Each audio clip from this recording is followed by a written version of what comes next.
Beer friends. Beer friends! Beer friends! Say I'm Brad. I'm Paul. I'm Graham. I'm not clinky. Why not? We're continuing our Colorado brewery recap with Boulder's Hazed and Infused, a dry hopped ale. Boulder was a great experience for those of us who went. Alright, here. Yeah. Whoa. And all's right in the world again, right, Philip? Well, better than where it was. That's for sure. Would you like to start us off here? What do you think? You know, I do. Being hazed and infused and being a hops heavy ale, I do like it because it does have that nice, bitter hops flavor there. But there is kind of a saccharine sweet flavor that comes along with it wherever we are right here that I'm not the biggest fan of, right? It kind of, and mostly because like when I can smell it before I drink the beer, so it kind of throws my taste off. What did you say? Saccharine? It's almost like artificial sweetener saccharine, like. No, Cancer, but it's not saccharine as an artificial sweet, but saccharine is an overly sweet compared to the medium. I agree with them. It's almost like a citrus malt, not citrus from the hops. It's almost like a citrus malt. I agree with both of you. It's weird though because normally you expect to get citrus from the hops, but this one it's like right with the malt, so I don't actually know where it comes from. I mean, so it's a pale ale with some bite at the end, which is nice. You guys did the details. I think it's sweeter than a regular pale ale. Though. It is unfiltered. You know what I mean? No, it's actually interesting because it's hazed because it's unfiltered, and it's infused because it's infused with Centennial and Crystal hops, which is exactly the citrus flavor that those types of hops would give that you're tasting in the beer, which then kind of makes it a little bit of, in my perspective at least, a little bit different, a little bit better. This is very well balanced.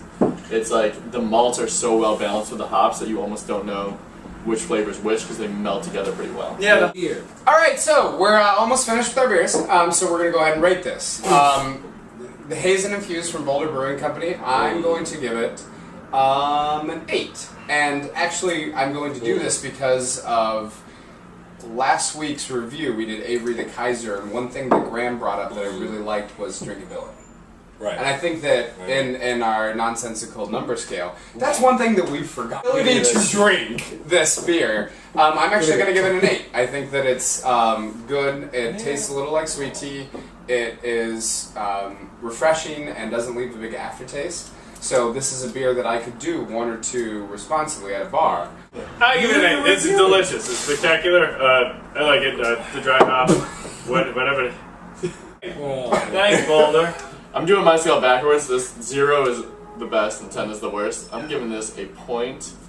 I don't know how to deal with it. Wow, a 9.2! 9.2! That might be the highest rating we've got. No, it was backwards and arbitrary, so it doesn't. It's like together. If you add you got to take in the warp scale and red matter. I think it only comes to a 7.5 on your You scale. got to mix it together. The parallel universe is going to do it backwards. There's definitely Kirk some is a kind of bad guy. Bill, go!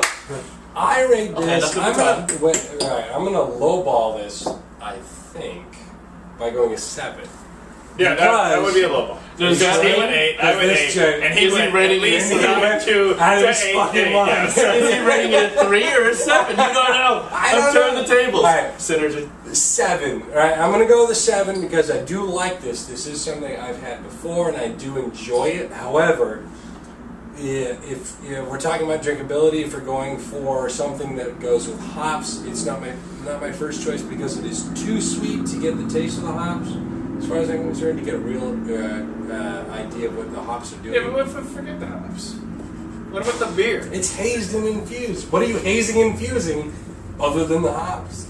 So I'm going to go with the 7. It's still good. You should definitely drink it. You could probably get through 2 out of a 6-pack, but put it in the cooler and let other people drink it.